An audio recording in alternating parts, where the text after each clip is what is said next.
জুলাই সনদের প্রস্তাবগুলো জনগণের সামনে স্পষ্টভাবে তুলে ধরতে একটি ব্যালটধর্মী প্রশ্নপত্র প্রকাশ করেছে সরকার। 24 নভেম্বর প্রধান উপদেষ্টার ফেসবুক পেজে বিষয়টি তুলে ধরা হয়। তথ্য অনুযায়ী 4টি গুরুত্বপূর্ণ সাংবিধানিক ও রাজনৈতিক প্রস্তাব, যেগুলোতে ভোটারদের হ্যাঁ বা না দিয়ে মতামত জানানোর মাধ্যমে হবে এই ভোট। উপদেষ্টার ফেসবুক পেজে বলা হয়, জুলাই সনদের আলোকে গণভোটের ব্যালটে উপস্থাপনীয় প্রশ্ন নিম্নলিখিত প্রস্তাবগুলোর প্রতি আপনি কি সম্মতি জ্ঞাপন করছেন? একমত হলে হ্যাঁ, আর না হলে না তে সিল মারুন। প্রশ্নগুলো হলো, নির্বাচনকালীন সময়ে তত্ত্বাবধায়ক সরকার, নির্বাচন কমিশন এবং অন্যান্য সাংবিধানিক প্রতিষ্ঠান জুলাই সনদে বর্ণিত প্রক্রিয়ার আলোকে গঠন করা হবে।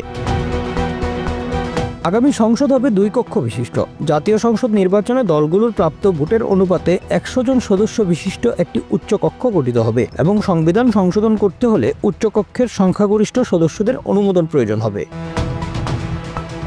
সংসদে নারীর প্রতিনিধি বৃদ্ধি, বিরোধী দল থেকে ডেপুটি স্পিকার এবং সংসদীয় কমিটির সভাপতি নির্বাচন, প্রধানমন্ত্রীর মেয়াদ সীমিতকরণ, রাষ্ট্রপতির ক্ষমতা বৃদ্ধি, বিচার বিভাগের স্বাধীনতা সহ বিভিন্ন বিষয়ে যে 30টি প্রস্তাবে জুলাই সনদে রাজনৈতিক দলগুলো ঐক্যমত হয়েছে, সেগুলো বাস্তবায়নে আগামী নির্বাচনে বিজয়ী দলগুলো বাধ্য থাকবে।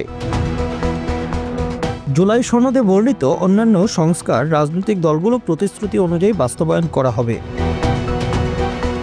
বিএনপি সহ সমমনা দলগুলোর দাবির প্রেক্ষিতে সরকার আগামী ফেব্রুয়ারিতে ত্রয়োদশ জাতীয় সংসদ নির্বাচনের দিন একই সাথে গণভোট আয়োজনের ঘোষণা দিয়েছে। তবে এই ভোটের বিষয়বস্তু নিয়ে এখনও রাজনৈতিক দলগুলোর মধ্যে বিতর্ক রয়েছে। Bangla affairs news desk.